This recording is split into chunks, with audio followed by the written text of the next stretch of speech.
We're all having these stories in our heads that prevent us from being authentically joyful or authentically ourselves. And that's why I'm bringing up this topic. Where are you not feeling your most authentic self?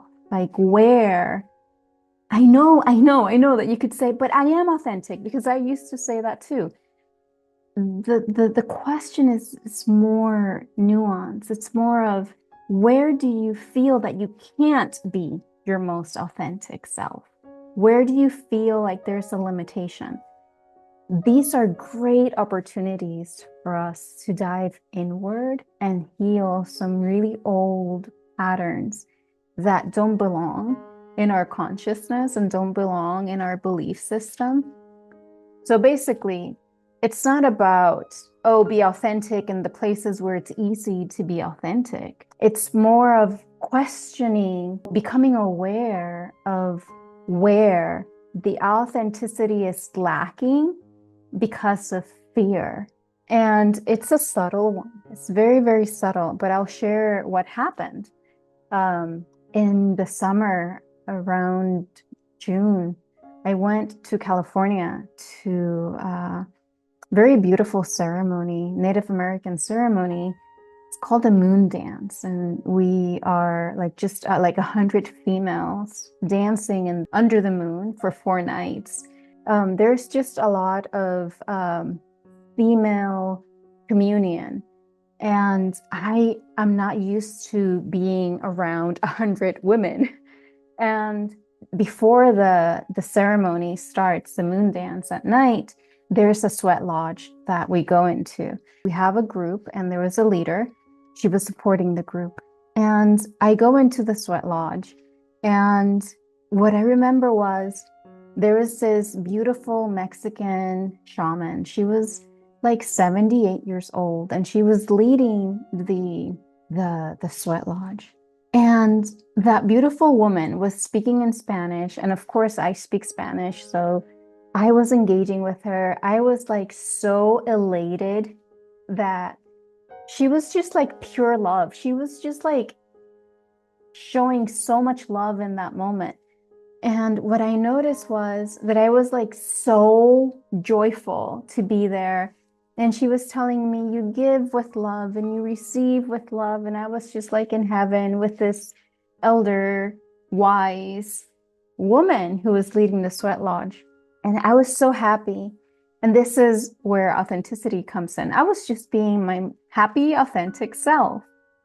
But what I noticed is as I scanned from, like I said, as I went from looking at her to suddenly looking at the leader who was sitting across from me in the sweat lodge, it was just like a half a second look. But the joy that I was experiencing went from like super elated to how do you dare do that here?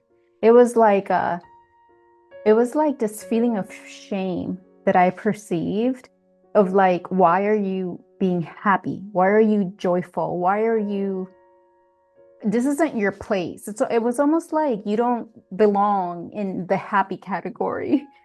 And it brought like such an intense feeling of shame. The reason I'm sharing this is because it didn't stop there. I wasn't satisfied with just leaving it at, I don't know what just happened. I wanted to continue being my authentic self. So I had a conversation with this leader.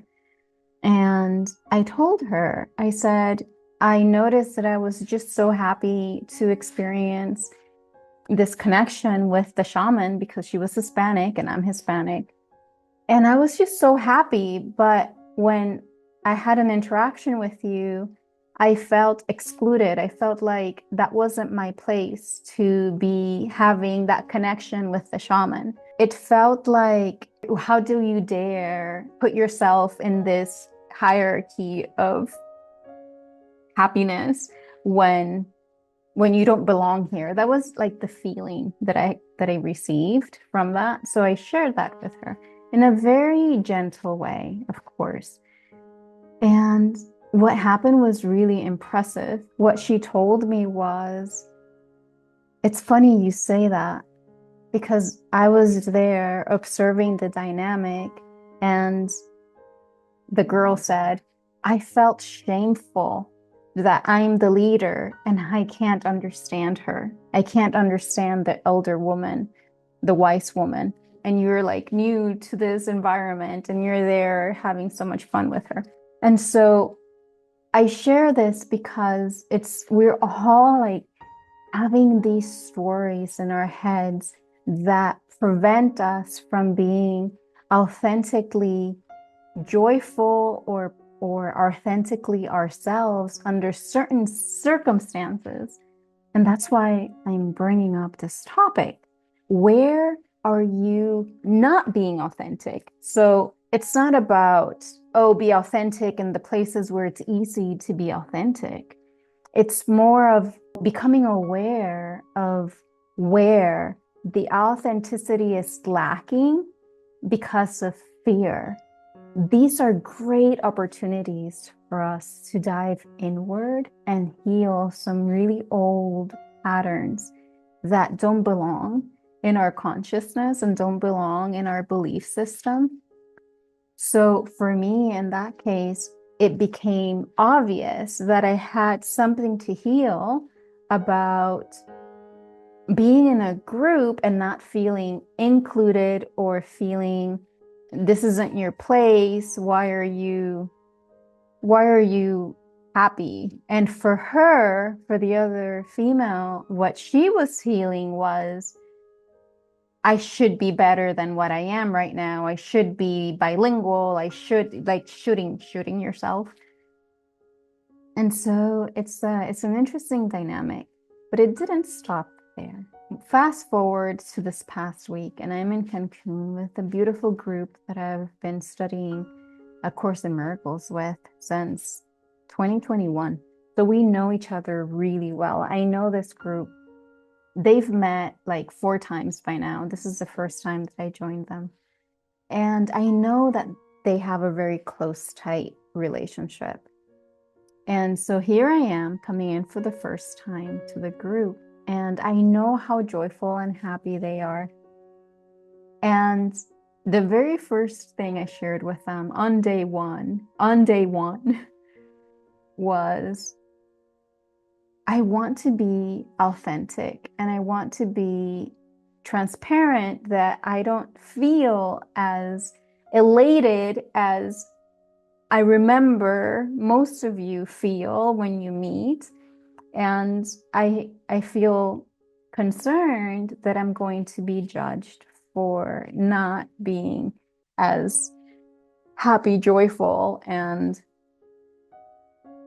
it was like a fear of being judged for being too serious. But I just wanted them to know I want to be authentic and I don't want to fake being happy when I'm not. It turns out as the retreat progressed that it became very obvious to me that this is a pattern that I am working with, because what I got out of that retreat is like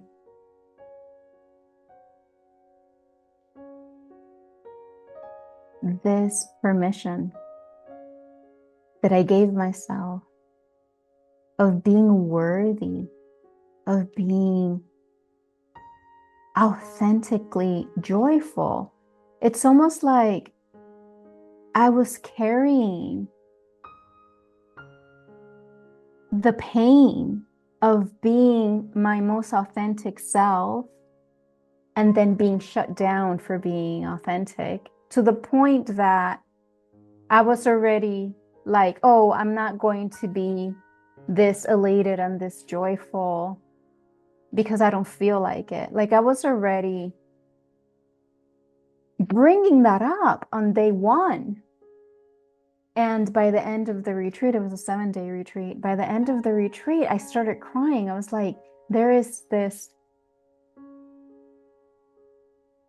permission that I've given myself that it is okay to be happy, and that when I am my most joyful self or my most authentic self, it's not like I need to be exuberant and happy and loud. It's not about that. It's more like the joy of being okay, the joy of just being in a frequency, in a vibration of balance and kindness and compassion. It's just like authentic joy that is inside. So it's not like something that needs to be expressed externally, but giving myself that permission was important for me. And I also realized that there is this need to forgive the times where I have been loud and I have been expressive and I have been happy. And then I get the feedback of, why are you doing that here? And then another situation comes to mind from several years ago, but I'm sure that I can continue going back in time and like seeing these patterns because they come up to be healed. They come up for a reason. And that's what I wanted to share, those humbling but yet illuminating experiences.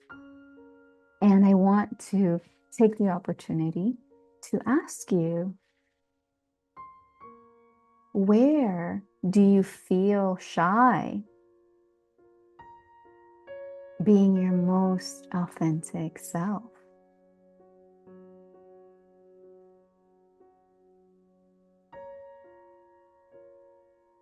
And I'll leave you with, notice that we're constantly searching to be okay with ourselves and to be okay with others. So to be okay with ourselves first is necessary in order to have a healthy relationship with self, in order to have a healthy relationship with others. But sometimes we do the opposite. It's almost like we allow the relationship with others to narrate how we treat ourselves internally. And so I want to make sure that we understand that the relationship that we have with others, a lot of times, the stories that are being told are completely separate, and well, it's always impersonal.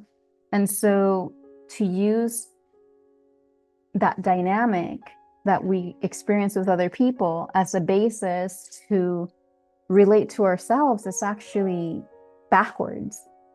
Like in the example of the leader who was feeling shame for not speaking Spanish.